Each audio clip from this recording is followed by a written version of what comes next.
psychological story of decision-making doesn't end, however, when a decision has been made. The act of making a decision can trigger a flood of other processes.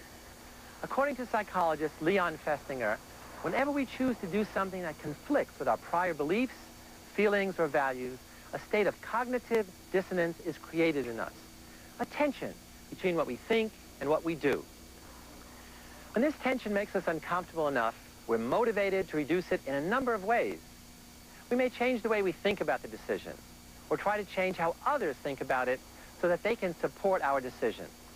Or we may change some aspect of our behavior so that our decision seems more in character with us.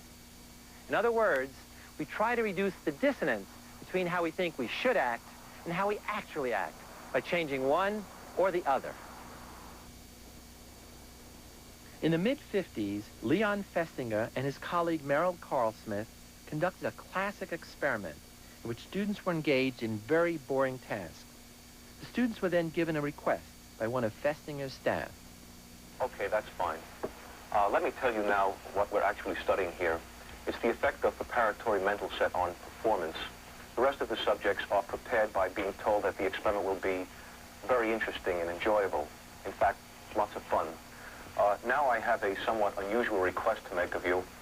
The next subject is waiting right outside, but the fellow who ordinarily gives the spiel isn't here.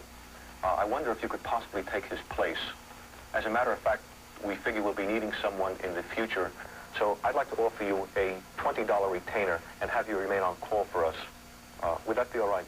$20? That'd be fine. Half the students were randomly assigned to the group that received $20 for lying that the experiment was fun. The other half were given only $1 for lying. $1 as a sort of a retainer and have you remain on call with us. Would that be all right with you?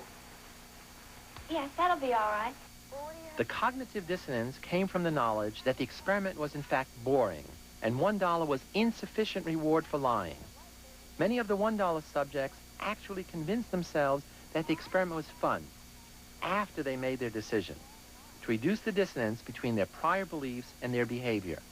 They came to believe a big lie for a small incentive. To a girlfriend of mine who participated in an experiment last week, and she said it was very tedious. Oh, I don't think that was the same experiment because this one wasn't boring at all. I didn't think so.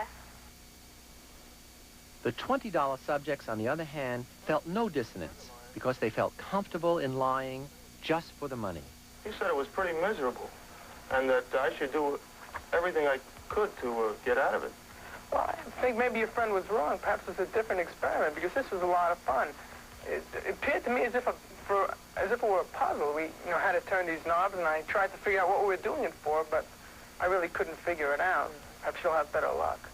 Other theories might predict that the man who is paid most would have the highest motivation for enthusing over the dull task and would be most sold on it himself.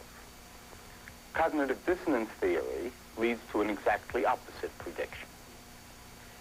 The man who is paid $20 knows that the task is dull, but he also knows that he had sufficient justification for saying that it wasn't. Did you enjoy working on the manual test?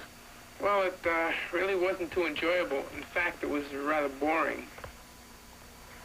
How about the man who is paid $1? He knows the task is dull, but he has two discrepant thoughts. He also knows that he did not have sufficient justification for saying that it wasn't. For him, there is dissonance. Time after time, we have seen what follows. He reduces the dissonance by changing his opinion about the dullness of the task. Did you enjoy working on the manual test? Yes, I enjoyed it. Would you like to participate in such an experiment again? Yes, I think I would like to. Anytime there is insufficient reward, there will be dissonance. The general principle seems to be that people come to believe in and to love the things they have to suffer for. By discovering how people actually behave and not how some theory says they ought to behave, psychology can provide guidelines to help us catch ourselves before we go astray, or redirect us once we do, if we follow them.